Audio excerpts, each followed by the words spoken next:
here. When you first of all, when we're talking about any of these apps, you should be able to find them. If you have an Android phone or a tablet, you should go to your Google Play Store. If you have an iPhone or an iPad, you would be looking for these apps in your Apple App Store.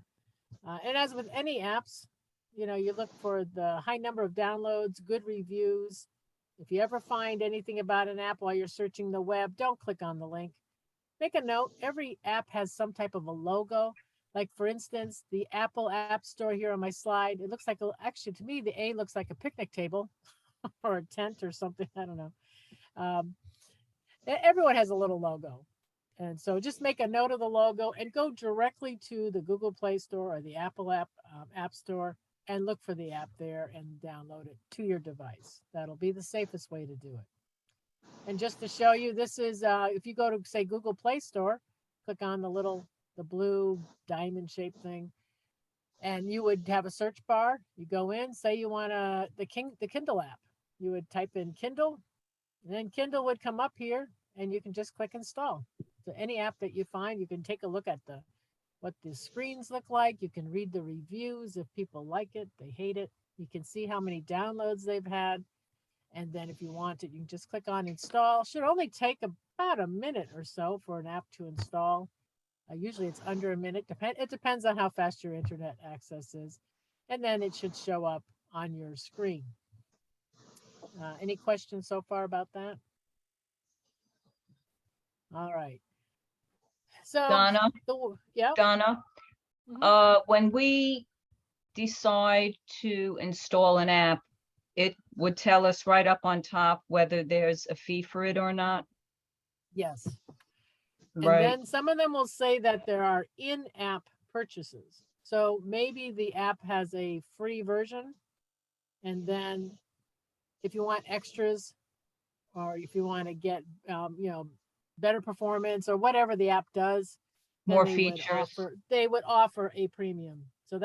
So usually if it's cost something up front, it will be right there. It'll tell you $4.99 or whatever the app is, so or otherwise it will say in-app purchases, and that just tells you that it depends. Like for instance, a drawing app. Drawing apps will be free. They'll give you a certain amount of brushes or colors or something like that. And then if you want some special brush, then they're going to say, you've got to pay $10 for the app. So you'll see, whatever your app is, they're going to have that type of thing. And before we install, is it going to tell us about the permissions? Yes. What we're usually. Okay. And also to make note on that, you can write down what permissions the app is going to use.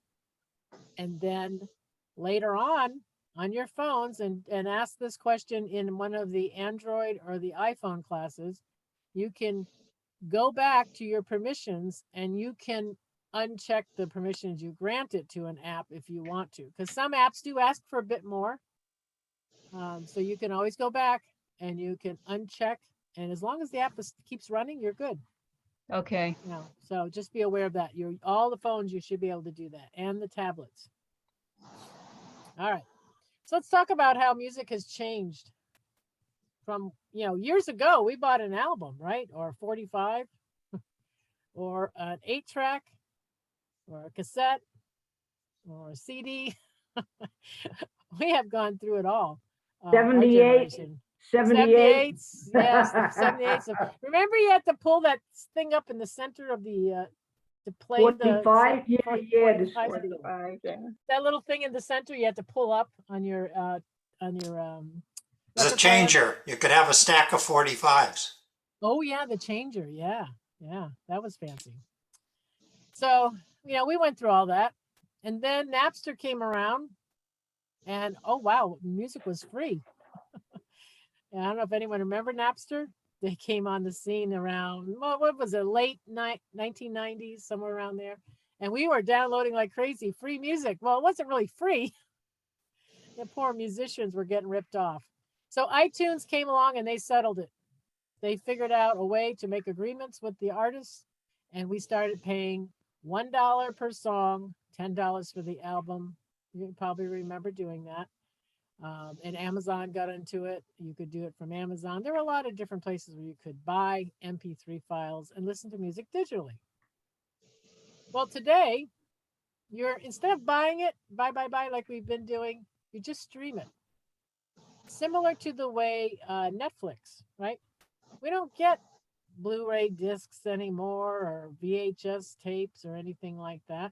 We go to Netflix, we pay them the $10 a month or whatever it is, and we just pick what movie we want to watch and it streams over the internet to us. Well, the music industry went the same way. We stream the music. We're not technically downloading it anymore. We're just streaming it by song.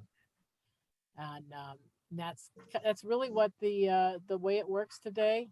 All these music apps we talk about, most of them are free to listen to with ads. You will have an ad that runs every 4 or 5 songs. They will limit the number of skips you have per hour. And a skip means if you're in a playlist and you hit a song you don't like, you can just hit that fast forward button and skip over. Let me show you real quick with Spotify. And this is the Spotify app on my Windows PC. Spotify, of course, is it works on any device. It doesn't matter, Android, iPhone, whatever you have. And to show you, let's go to let's see what we have here. I'm just gonna bring up one of these. Let's do. We've got 80s jam session. This is gonna be throwbacks in the R&B world. So here's a playlist. This is what they call them. These are all playlists I'm looking at. This is an 80s jam session. So these are a group of songs. If I look at the description, there's 40 songs, 3 hours and 10 minutes of music. You just hit the green play button. It's going to play this playlist. And I have a whole class on playlists, how to create these if you want to. And Spotify lets you on a free account create playlists. So looking at this, these are just a bunch of songs that you're going to play. Now, let's say I'm playing this playlist and I hit a song I don't like. In the middle of my screen towards the bottom, you'll see a white play button. And then right next to it, this would be the fast forward, right? Just like we used to do with our cassettes and our CD players, right? You had your rewind and fast forward. Well, the same thing here. The left going back will take you back a track, and then going forward will bring you forward a track. Now, if you go forward and skip a track during a playlist when you're listening in Spotify, it counts as a skip. And they give you, depending on the app, 4 to 5, maybe 4 to 6 skips an hour. And then once the hour's up, you get your new fresh set of skips. So that's, and if you pay, for instance, Spotify, if you pay them $10 a month, you will get rid of the ads and you'll get, the skips will be unlimited. So that's kind of the difference there. Another thing with most of these apps, Spotify lets you make a playlist on a free account, but not all of these apps that we talk about today on a free account let you create a playlist. So that happens sometimes.